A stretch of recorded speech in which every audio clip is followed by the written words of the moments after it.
came upon this Good News Mountaineer Garage thing. I have to say I didn't think it would work. The concept of it was to get people to donate cars, fix them up, and provide them to poor people so they could get to work or job training.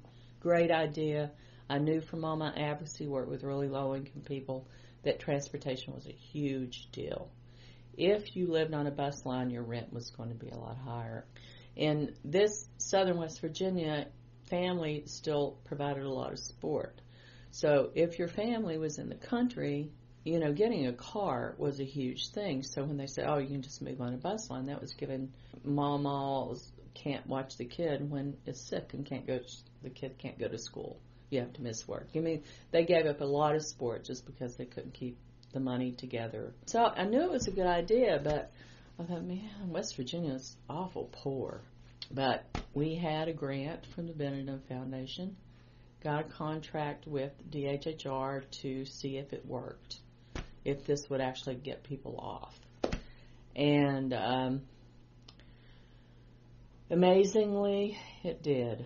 It's still in existence. It's probably the largest one in the country that does what it does. Really? Mm-hmm. Yeah, we got national awards as a rural initiative program that people in Appalachia know what it's like to be poor.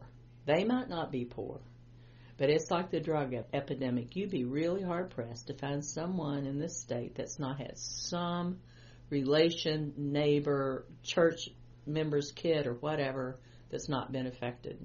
And it's the same way about knowing people that are poor, good people that are poor, that they are but for the grace of God, Yeah. Tremendously successful. I just went to something last week, and they're over 2,500 cars they've given out. 13 years, 14 years. We started out 75, and now they're probably going to give out 250 cars this year.